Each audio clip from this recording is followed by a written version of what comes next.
Assalamualaikum warahmatullahi wabarakatuh. Islam tidak pernah mengharamkan yang dinamakan dengan cinta. Bahkan Islam memberikan ruang untuk cinta, dan Allah Subhanahu wa Ta'ala mensifati dirinya dengan Ar-Rahman Ar-Rahim, yang Maha Pengasih lagi Maha Penyayang. Islam tidak pernah menafikan cinta, karena Allah Subhanahu wa Ta'ala berfirman kepada kita semua dalam Al-Quran. Allah sampaikan, Zuyyina linnasi hubus syahawati minan nisa wal banin wal qanatiril muqantarati minaz zahabi wal fiddah.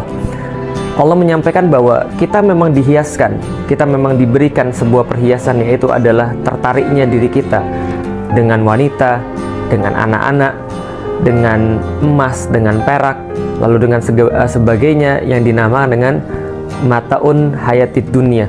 Jadi dinamakan dengan perhiasan-perhiasan dunia. Allah tidak pernah mengharamkan cinta, tapi Allah mengaturnya secara khas dengan baik sehingga kita dapat menyalurkannya dengan baik pula. Tapi tidak dengan zaman sekarang. Dunia seolah-olah mengarahkan cinta ini sama dengan nafsu, dan ini yang dilakukan pada saat orang merayakan Valentine Days.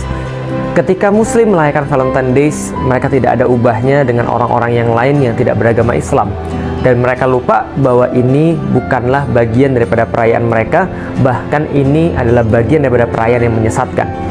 Valentine Days pada dahulunya berasal dari sebuah perayaan Romawi yang disebut dengan perayaan Lupercalia. Perayaan Lupercalia ini dirayakan biasanya tanggal 13 sampai dengan tanggal 18 Februari, di mana tanggal 13 dan 14 dikhususkan bagi Dewi Kesuburan Juno Februata.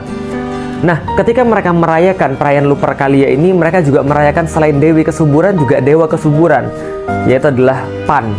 Sebuah dewa yang dilukiskan bahwa kakinya adalah kambing, lalu kepalanya kambing, berbadan manusia.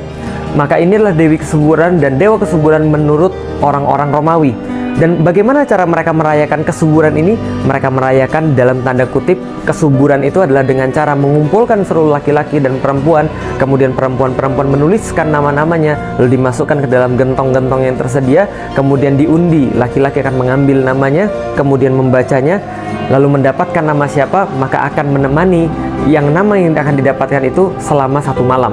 Nah, 1 malam apa yang mereka lakukan? Tentu bukan bermain catur, atau tentu bukan bermain apapun, tapi tentu saja sesuatu yang berbahaya. Karena itulah, sampai dengan sekarang kita melihat efek itu masih terasa.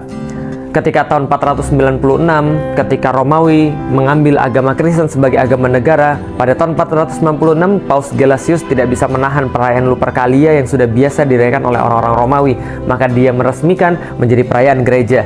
Namun pada tahun 1969 perayaan ini dianulir oleh gereja dan dianggap bukan bagian daripada tradisi gereja, karena mereka menyadari buruknya perayaan ini. Dan sampai sekarang pun apa yang terjadi? Tanggal 14 Februari, seminggu sebelumnya dan seminggu sesudahnya, diperingati di Amerika sebagai The National Condom Week. Jadi pekan kondom nasional, karena banyak sekali orang-orang yang akhirnya melakukan hubungan seksual pada minggu-minggu itu, sehingga mengakibatkan pertambahan penduduk yang luar biasa. Dikhawatirkan begitu sehingga disarankan memakai kondom. Bagaimana dengan di Inggris? Diperingati dengan The National Impotence Day tanggal 14. Mengapa? Sama, Valentine Days identik dengan hubungan free sex. Nah, ini yang harus kita tahu sebagai seorang muslim.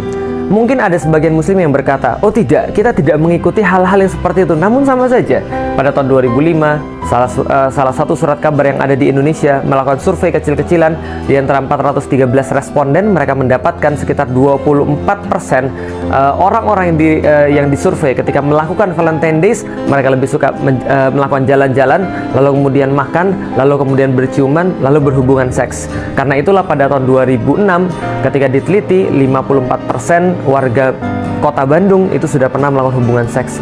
Jakarta 51%. Dan 2008 ketika diteliti lagi oleh KPAI, Komisi Pelindungan Anak Indonesia, ternyata yang mereka dapatkan fakta yang lebih mengejutkan, yaitu adalah 62,7% remaja SMP sudah pernah melakukan hubungan seks. Benarlah kata Rasulullah SAW, man tasyabbaha biqaumin fahuwa minhum. Barang siapa yang mengikuti kebiasaan suatu kaum, maka dia bagian daripada mereka.